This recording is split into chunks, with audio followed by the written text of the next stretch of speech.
Famoso por sua inteligência, um imperador convocou artistas de todo o mundo e lançou um desafio.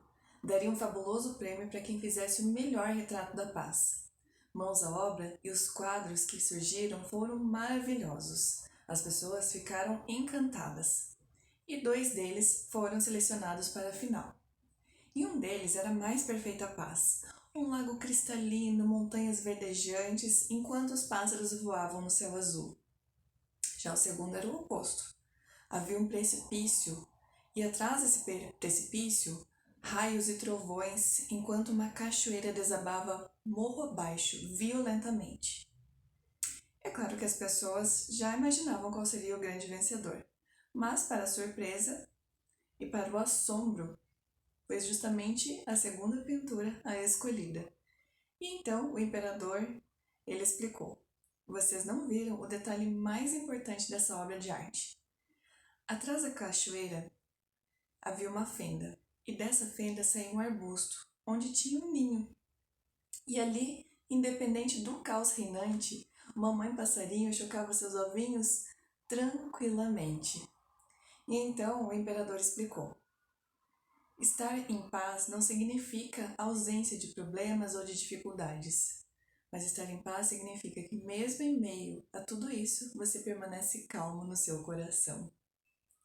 E isso me fez lembrar de quando Jesus falou sobre a paz. Nós estamos em um momento de grandes turbulências na nossa história, seja na nossa nação, seja na história do mundo. Nós aí acompanhamos rumores de guerras sim, que aconteceram, e nós temos um mundo que ainda clama pela paz.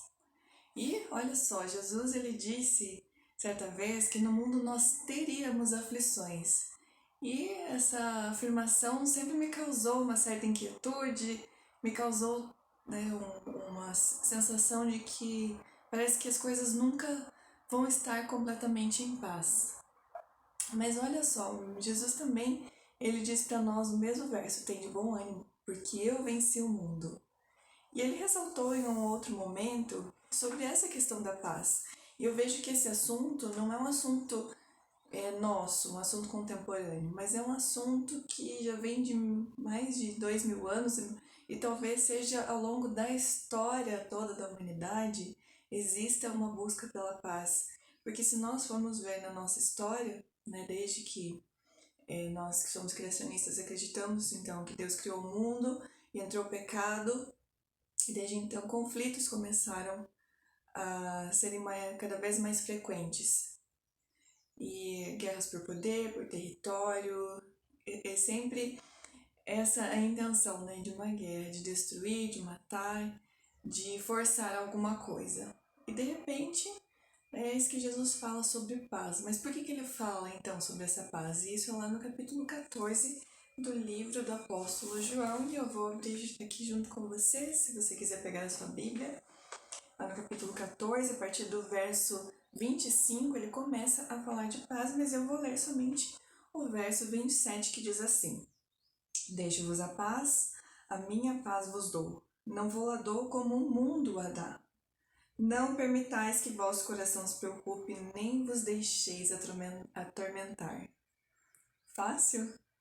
Não, não é fácil. Mesmo para os discípulos que conviviam com ele, porque tanto nos evangelhos de Mateus, de Marcos e de Lucas, ao relato dos discípulos junto a Jesus num barco e Jesus dormia tranquilamente enquanto uma tempestade começava e levava o barco de um lado para o outro. Os discípulos desesperados perguntavam: mestre, você não se importa que nós morramos?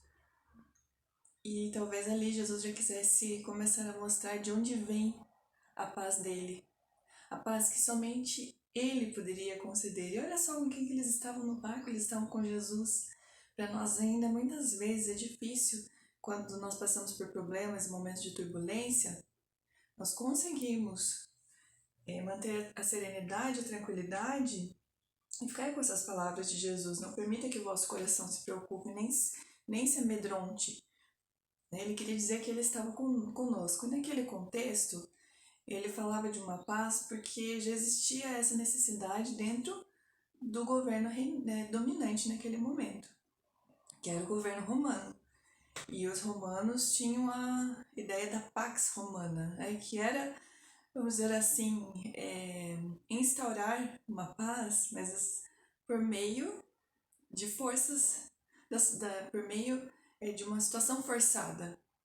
Como acontece muitas vezes hoje em grandes conflitos, existe sim essa questão de vocês precisam ficar em paz, mas em paz porque eu vou forçar essa paz, né? O mundo, ele força uma paz.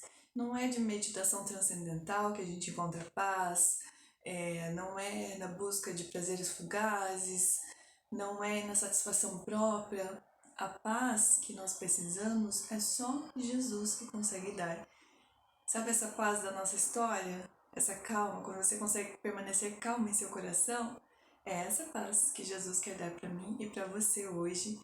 Fique com essas palavras e com esperança de paz. Um grande abraço e até logo.